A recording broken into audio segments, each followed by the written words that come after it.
Alors, nous allons voir dans cette vidéo quelques rappels concernant les formules d'aire et de périmètre que vous avez vues depuis le début du collège et qu'il faut absolument connaître car elles vont nous être utiles, notamment dans le chapitre de géométrie dans l'espace, ensuite pour calculer des volumes de solides, des volumes ou des aires de solides. Donc je fais quelques rappels, j'ai fait un copier-coller du petit formulaire que vous avez dans votre livre et que j'ai remis dans le cours.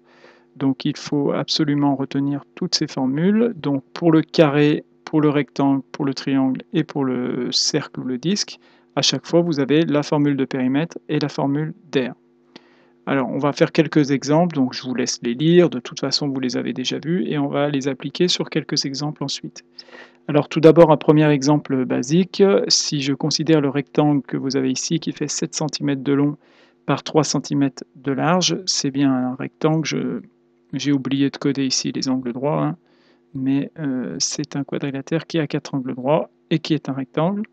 Donc si jamais vous devez calculer le périmètre de ce rectangle, vous allez donc appliquer la formule qui est au-dessus. Je rappelle que le périmètre, il faut retenir que c'est la longueur du tour. Donc en fait, on fait 7 plus 3, et comme les côtés opposés ont la même longueur, on refait plus 7 plus 3. Alors on peut faire 7 plus 3 plus 7 plus 3.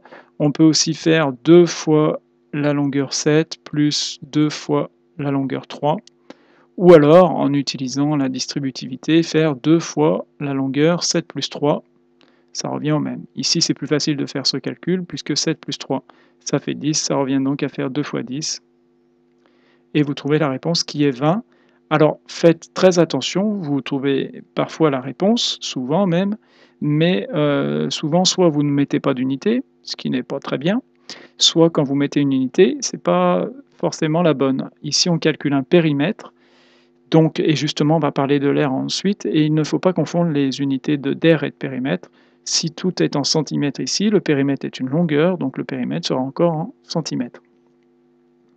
Pour l'aire, la formule, c'est longueur fois largeur. La longueur, c'est 7. La largeur, c'est 3. On fait 7 fois 3. On trouve 21. Et donc, faites très attention. L'unité, ici, ça va être les centimètres carrés. Et donc, il ne faut vraiment pas confondre ces unités. Voyons sur quelques exemples un petit peu plus évolués comment appliquer les autres formules. Alors, je n'ai pas fait d'exemple avec des carrés. C'est quand même assez simple. Voici ici un triangle dont on vous a donné les longueurs des 3 côtés et dont on vous a donné une longueur ici, qui est en fait la longueur d'une hauteur du triangle. C'est la hauteur, c'est un segment qui passe par un sommet, ici par B, et qui est perpendiculaire au côté CA. C'est la définition d'une hauteur, et donc cette hauteur mesure 3,7 cm. On dit que c'est la hauteur issue de B, ou alors on dit que c'est la hauteur relative à AC, puisqu'elle est perpendiculaire au côté AC. Alors voyons comment calculer le périmètre d'abord de cette figure. Alors de ce triangle, le périmètre c'est la longueur du tour, donc tout simplement on additionne 3,4 plus 3,8 plus 4,4. Pour le périmètre, on n'a absolument pas besoin de connaître de hauteur, donc la mesure 3,7 ne nous sert pas. J'ai oublié de préciser que tout était en centimètres ici, donc on trouve une valeur qui va être en centimètres et qui ici est 11,6 cm. Pour l'air, en revanche, on a besoin de la hauteur, et donc là, il faut bien retenir la formule. La formule qui est dans le cours, c'est base fois hauteur divisé par 2. Alors il faut vraiment, c'est bien de l'apprendre par cœur, mais il faut vraiment savoir à quoi correspond la base, à quoi correspond la hauteur. Donc la hauteur, ça va être la valeur ici qui est 3,7, donc la hauteur, ça va être ce segment-là, et la base, dans ces cas-là, ce sera le segment qui est perpendiculaire à cette hauteur, et donc la base, ça va être ici AC. La base n'est pas forcément le côté qui est en bas. Il arrive assez souvent qu'on prenne le côté ici dirigé vers le bas. Dans ces cas-là, il faudrait que l'on ait la hauteur ici. Et là, on ne la connaît pas, donc on ne peut pas prendre cette base. Donc, pour calculer l'aire de ce triangle, on va faire 3,4, qui est la base, multiplié par la hauteur 3,7, et ensuite divisé par 2. On effectue le calcul avec la calculatrice, on trouve ici 6,29, la réponse n'est pas très importante. On essaye de ne pas se tromper d'unité, ça va donc être des centimètres carrés. Alors pour la figure suivante, donc, qui est un demi-cercle, un demi-disque plutôt, Si on veut calculer le périmètre, donc je rappelle la formule à retenir absolument pour les cercles et les disques, les 2 formules que l'on a vues précédemment, voilà. Pour le périmètre d'un cercle, c'est 2 fois π fois le rayon, et l'aire d'un disque ou d'un cercle, ça va être π fois rayon au carré. Donc il ne faut pas confondre ces 2 formules. Donc ici, pour calculer le périmètre de notre demi-cercle, le périmètre, c'est la longueur du tour. Donc le périmètre, c'est la longueur ici qui fait 10, plus la longueur ici qui en fait représente la moitié de la longueur d'un cercle. Donc pour calculer le périmètre, on va donc additionner les 10 cm avec la moitié de la longueur d'un cercle. Alors la longueur d'un cercle, on a vu que la formule c'est 2 fois π fois le rayon. Ici le rayon c'est 10. Donc la longueur d'un demi-cercle, ça va être la même mais divisé par 2. Donc ici on va diviser par 2. On peut taper le calcul sur la calculatrice, mais on peut aussi simplifier. Là, 2 divisé par 2, ça va simplifier. Finalement, ça fait 10 plus 10π. Alors, soit on calcule avec la calculatrice, et suivant la question, on regarde du moment où, de toute façon, vous avez des cercles, des cônes ou des cylindres, on verra ensuite. Après, forcément, vous aurez le nombre π, et donc forcément, vous devrez remplacer π pour avoir une valeur approchée. Donc il faudra bien lire la question pour savoir si on vous demande une valeur approchée ou une valeur exacte, on verra ensuite comment on fait. Donc là, si on considère que π c'est 3,14 à peu près, ici 3,14 fois 10 ça fait 31,4, cette valeur ici fait 31,4, plus 10 ça va donc faire 41,4. Et ici c'est un périmètre, donc la valeur sera en centimètres. Ensuite, pour calculer l'aire, l'aire, là, tout simplement, ça va être la moitié de l'aire du disque. Or, l'aire du disque, c'est π fois le rayon au carré, donc la moitié de l'aire d'un disque. Donc, l'aire d'un demi-disque, ça va être π fois rayon au carré divisé par 2. Si vous avez un quart de disque, il faudra diviser par 4, etc. Donc, attention là de ne pas vous tromper. Il y a parfois des élèves qui se disent, si le diamètre vaut 10, plutôt que de mettre rayon au carré, je vais mettre 10 à la place. Il faut vraiment calculer le rayon ici, parce que je rappelle que le rayon, si le diamètre vaut 10 cm, alors le rayon vaut la moitié, donc le rayon vaut 5 cm, et je vous rappelle que 5 au carré, le rayon au carré, ça n'est pas égal à 10, donc il ne faut pas remplacer par le diamètre.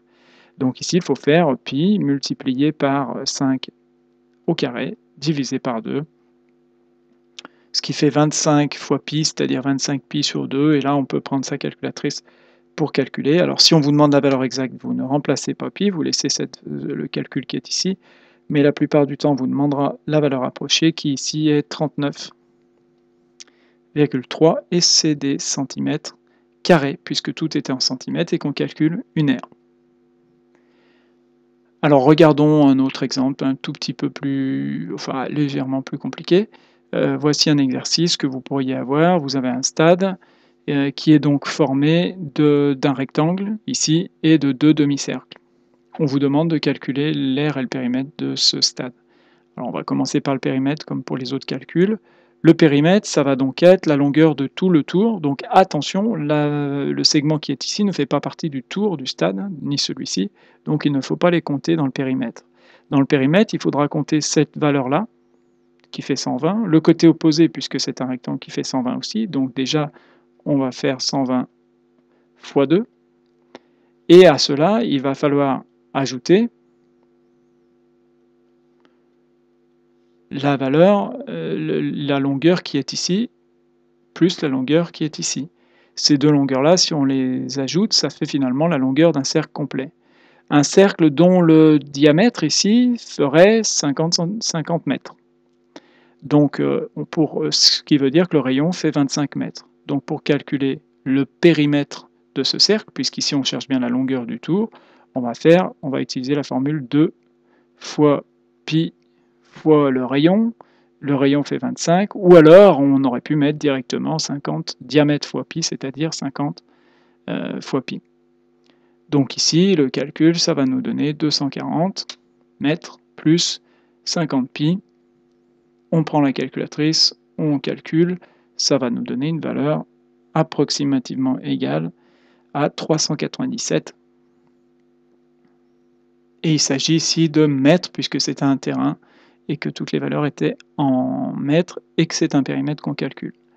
Si en revanche vous voulez calculer l'aire de ce terrain, de ce stade, il faudra donc additionner tout simplement l'aire du demi-disque plus l'aire du deuxième demi-disque, c'est-à-dire finalement l'aire d'un disque, et à cela on ajoutera l'aire de tout le rectangle qui est au milieu.